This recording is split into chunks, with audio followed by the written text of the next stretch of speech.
सियासी मैदान की हर बड़ी खबर से आगाह रहने के लिए हमारे चैनल आजाद सियासत को सब्सक्राइब करें और बेल आइकन को प्रेस करें। इस वक्त दो किस्म की बातें चल रही हैं। एक ये चल रही है कि मुल्क में कौमी हुकूमत बना दी जाए, और दूसरा ये कि आसिफ जरदारी साहब बिलावल को वजीर आजम बनाने के लिए मुतहरक हैं। मैं समझता हूँ दोनों ही सियासी तौर पर मुमकिन नहीं है। पहले बात कर लेते हैं, क्या बिलावल वजीर आजम बन सकते हैं? बिलावल वजीर आजम बन सकते हैं अडियाला के वोटों से, लेकिन क्या बिलावल अडियाला के वोटों का सियासी बोझ उठा सकते हैं? मुमकिन नहीं है। इस वक्त पीपल्स पार्टी एस्टेब्लिशमेंट के साथ जिस तरह शीरो शक्कर है, और जिस तरह एस्टेब्लिशमेंट के साथ शीरो शक्कर होने की वजह से उसको बलूचिस्तान मिला है, उसको सिंध मिला है, उसको चेयरमैन सेनेट है, सदर पाकिस्तान है, इक़्तिदार के जितने गवर्नर पंजाब है, ये सब कुछ उनको एस्टेब्लिशमेंट से सुलह की वजह से मिला है ना। उन्होंने ये तमाम मुद्दे एस्टेब्लिशमेंट से लड़के तो नहीं हासिल किए हैं। अब कोई मुझे समझा दे कि वो उनकी एस्टेब्लिशमेंट से जो सुलह है, वो बिलावल को वजीर आजम बनाने के लिए अडियाला के वोटों से वो सारी सुलह तोड़ देंगे और अडियाला के वोटों से वजीर आजम बनने का ख्वाब देखना शुरू कर देंगे। क्योंकि एक बात तो बड़ी साफ है कि मुस्लिम लीग नून बिलावल को वोट नहीं देगी वजीर आजम का। मुस्लिम लीग नून को तो आपने इक़्तिदार से निकालना है ना, तो निकाल कर तो वो वोट नहीं डालेंगे। वो अपना आराम से पंजाब होल्ड करेंगे और ऑपोजिशन की पॉलिटिक्स करेंगे। वो बिलावल को वोट क्यों डालेंगे? तो इसलिए मेरे ख्याल में बिलावल के वजीर आजम बनने का कोई चांस नहीं है, क्योंकि इस वक्त पीपल्स पार्टी इस्टेब्लिशमेंट से लड़ने के मूड में नहीं है। और अडियाला के बगैर बिलावल का कोई चांस नहीं है, और अडियाला के वोट मिल भी जाए तो वोट पूरे नहीं है। ये बात आप समझिए। उसके बाद भी एमक्यूएम के वोट चाहिए होंगे, वो एस्टेब्लिशमेंट के बगैर मुमकिन नहीं। उसके बाद भी और दूसरे मुस्लिम लीग काफ के वोट चाहिए होंगे, और वोट चाहिए होंगे, क्योंकि फिर मुस्लिम लीग नून के वोट तो ज्यादा हैं। अडियाला के पीटीआई के वोट मुस्लिम लीग नून से कम हैं इस वक्त, तो वो और मसाइल पैदा करेंगे। और बिलावल अगर अडियाला के वोटों से वजीर आजम बनते भी हैं तो एक कमजोर वजीर आजम होंगे। वो एक या दो वोटों से अगर बन भी जाएंगे, पहले एमक्यूएम भी आ जाए, फिर एमक्यूएम और पीटीआई इकट्ठे एक मेज पे कौन बिठाएगा? एस्टेब्लिशमेंट बिठा सकती है। तो अगर एस्टेब्लिशमेंट ने पीटीआई को इक्तदार में लाना है, अडियाला को इक्तदार में लाना है, क्योंकि अडियाला बिलावल को वजीर आजम का वोट डालने के एवज अपनी रिहाई मांगेगा ना इमरान खान। तो क्या एस्टेब्लिशमेंट इस मूड में है? मुझे नहीं लगता इस मूड में है। लिहाजा ये जो बिलावल को वजीर आजम बनाने का जो फॉर्मूला है, ये तो काबिल अमल ही नहीं है। इस पर मुझे मुझे लगता है ये बस ऐसे ही ख्वाब ख्याली है।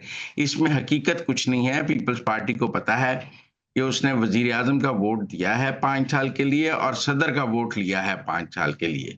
स्पीकर का वोट दिया है और चेयरमैन सेनेट का वोट लिया है। 2 गवर्नरियां उनके पास हैं, 2 उनके पास हैं। तो बैलेंस ऑफ फार्मूला तय हो गया था। उन्होंने वजारतें ना लेने का फैसला किया है। वो उनका अपना फैसला था, अब उस फैसले पर उन्हें कायम रहना है। लिहाजा मुझे तो बिलावल किसी भी सूरत वजीर आजम बनते मौजूदा असेंबली से या आज की सूरत हाल में नजर नहीं आ रहे। उनको 2029 या अगले इंतखाबात का ऐलान का इंतजार करना होगा। अब कौमी हुकूमत पर बात कर लें। कौमी हुकूमत के क्या इम्कानात हैं? कौमी हुकूमत बनाने के लिए भी आपको मुस्लिम लीग नून और पीटीआई को तो एक ही हुकूमत में शामिल करना है ना।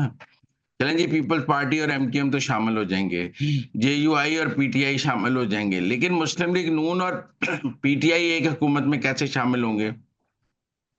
वो पंजाब में क्यों पीटीआई को शेयर देगी मुस्लिम लीग नून? कौमी हुकूमत बनेगी तो चारों सूबों में बनेगी ना, सिर्फ मरकज में तो नहीं बनेगी।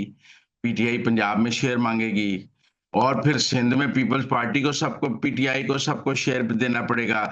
पीटीआई को केपी में सबको शेयर देना पड़ेगा, बलूचिस्तान में जेयूआई को शेयर देना पड़ेगा। ये कैसे मुमकिन होगा? मुझे ये भी मुमकिन नजर नहीं आता। मुल्क में इस वक्त कोई एक भी शख्स ऐसा नहीं जिसको सब वजीर आजम मान लें। अडियाला वाले किसको क्या शहबाज शरीफ को वजीर आजम मानेंगे, या शहबाज शरीफ अडियाला वाले को वजीर आजम मानेगा? अडियाला वाला बिलावल को मानेगा या बिलावल वाला अडियाले को मानेगा? इसी तरह मौलाना फजलुर रहमान किसी वजीर आजम को कैसे वोट डालेंगे? इस वक्त तो वो बिल्कुल ऑपोजिशन की सियासत करके एंजॉय कर रहे हैं, और उनका ख्याल है कि अगर वो ऑपोजिशन की सियासत करें तो आगे उनके चांस ज्यादा हैं। वो तो हुकूमत की पेशकश के बावजूद हुकूमत ज्वाइन नहीं कर रहे, और रोज हुकूमत से लड़ने का एक पोस्चर बनाते हैं ताकि उन वो पीटीआई से बड़ी ऑपोजिशन दिखें। वो कोशिश कर रहे हैं कि उन्हें पीटीआई से बड़ी ऑपोजिशन देखा जाए।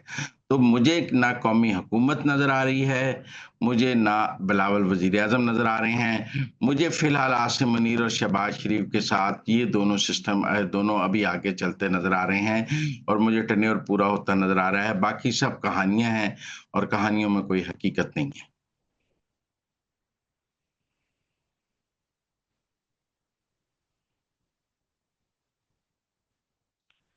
जी, डोनाल्ड ट्रंप ने रिचर्ड ग्रिनेल की तैनाती की है और उस पर पीटीआई जो अमेरिका है वो खुशी का जश्न मना रही है।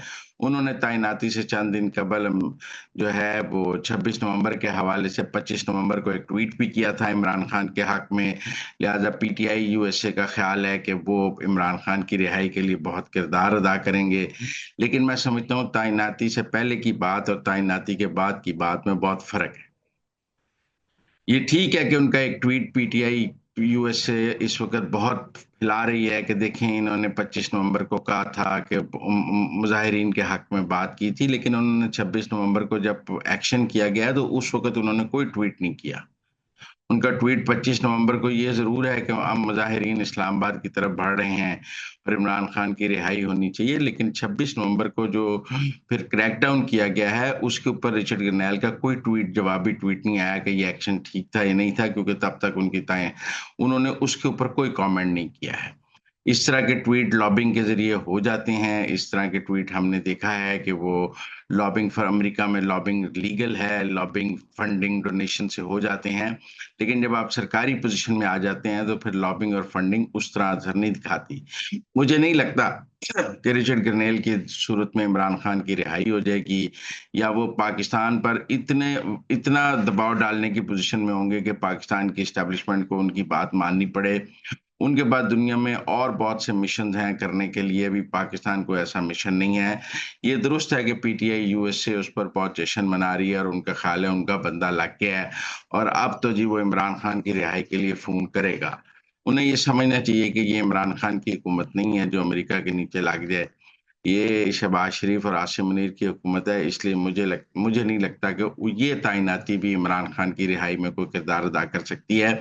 आप उनका 25 नवंबर का ट्वीट जरूर देख रहे हैं, लेकिन वो 25 नवंबर के बाद 26 नवंबर के क्रैकडाउन पे मुकम्मल खामोश थे और उन्होंने फिर पीटीआई यूएसए के कहने पे कोई ट्वीट नहीं किया कि बंदे मर गए, ये हो गया, इस्लामाबाद मैसेकर हो गया, ये वो, ऐसा कोई ट्वीट नहीं किया। तो मुझे लगता है पहला पीआर ट्वीट था और वो किसी लॉबिंग फर्म का कमाल था। उसके बाद 26 नवंबर को वो लॉबिंग फर्म, वो पीआर फर्म इस काबिल नहीं थी कि दोबारा ट्वीट करा सके, इसलिए वो कोई कैंपेन का हिस्सा नहीं है। वन टाइम ऐसा हुआ है, मुझे कोई ज्यादा उम्मीद नहीं है कि वो को पाकिस्तान पर बहुत ज्यादा दबाव डालेंगे। गंडापुर ने एक बार फिर धमकी दी है कि आपके हम आएंगे तो असला लेकर आएंगे, गोली के जवाब में ये बात वो पहले भी कह चुके। देखिए, हमें समझना चाहिए कि गंडापुर की डी चौक से भागने पर पोजीशन बहुत खराब हो गई है। पीटीआई का वर्कर उनसे सख्त नाराज है।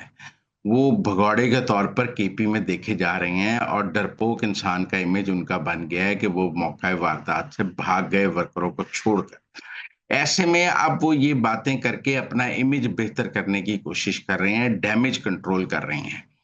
वो इस्लामाबाद पर वो वाकई गोली, देखें, वो हमेशा उन्होंने जो है मौका वारदात से फरार किया है, डी चौक से भागे, फिर बुशरा को लेके भागे। लिहाजा हमें उनके बयानात को इतनी संजीदगी से नहीं लेना चाहिए। वो पीटीआई में एस्टेब्लिशमेंट के आदमी हैं और आखिरी मौके पर माहौल बनाकर एस्टेब्लिशमेंट के हक में फैसला करते हैं। लिहाजा उनकी जो गुफ्तगू है वो पीटीआई के वर्कर के लिए है, उनका जो अमल है वो एस्टेब्लिशमेंट के लिए है। हम लोग उनकी गुफ्तगू पर गुफ्तगू करना शुरू कर देते हैं, हमें उनका अमल देखना चाहिए। उनका अमल बहुत प्रो एस्टेब्लिशमेंट है। तो लिहाजा ये ठीक है कि वो एक पीटीआई के वर्कर और वोट बैंक को सेटिस्फाई रखने के लिए इस किस्म की गुफ्तगू करते हैं और उस गुफ्तगू के नतीजे में पीटीआई के वर्कर की भी टेंशन लेते हैं, नेशनल मीडिया की भी टेंशन लेते हैं। लेकिन उनका मतलब ऐसा नहीं होता, वो ना ऐसा करने जा रहे होते हैं। वो हाथी के खान दांत दिखाने के और खाने के और, ये वो बात है। गंडापुर की बातें और हैं और उनका अमल और है। उनकी बातें और अमल आपस में मैच नहीं करता। वो करते कहते कुछ हैं और करते कुछ हैं। लिहाजा हमें उनकी बातों पे ज्यादा परेशानी नहीं होनी चाहिए। हमें ये देखना चाहिए कि उन्होंने हर मौके पर एस्टेब्लिशमेंट का साथ दिया है और पीटीआई को डिच किया है, इसलिए मेरे ख्याल में हुकूमत और एस्टेब्लिशमेंट उनसे इतने नाराज नहीं है जितना दिखाया जाता है।